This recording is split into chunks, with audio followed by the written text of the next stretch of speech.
L'honorable Bahati Lukwebo était membre de l'Union sacrée. C'est un président, membre du présidium de l'Union sacrée. C'est un haut cadre du pays. Il est libre de prendre la parole et de dire ce qu'il veut parce que, en tant que représentant du peuple, il a des opinions. Il peut se faire une opinion sur telle ou telle question.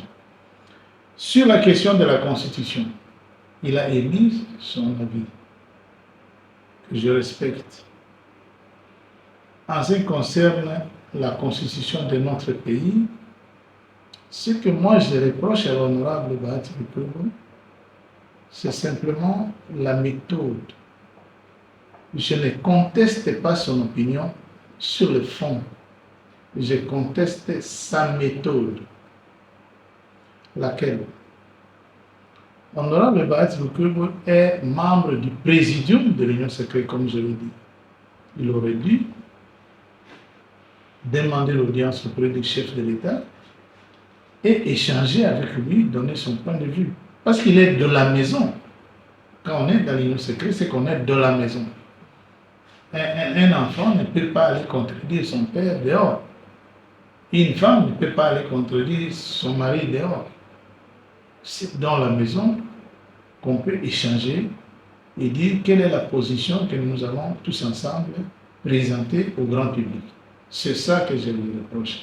Mais en ce qui concerne les fonds, chacun est libre de mettre son avis.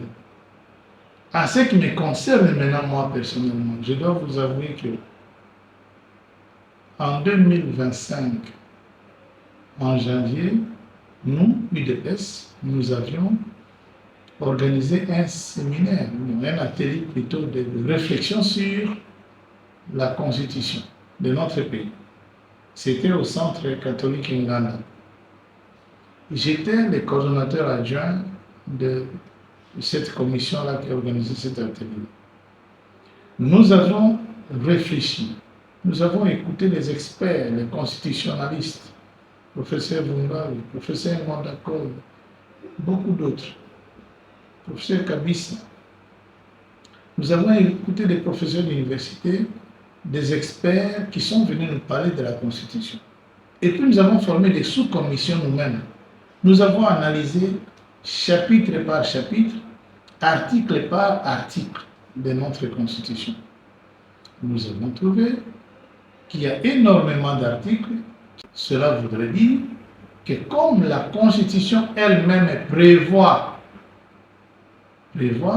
la possibilité de son amendement ou de ses amendements, nous, on peut fournir ces éléments de réflexion à la commission qui pourra se charger de cette question pour voir si on peut modifier tel ou tel article de la Constitution. C'est nécessaire.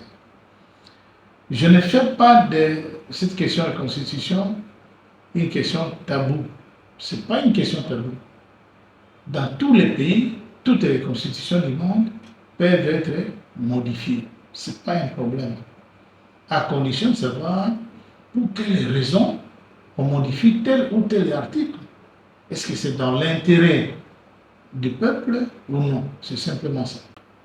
Moi, en tant qu'individu, je pense que la constitution de notre pays mérite d'être changée.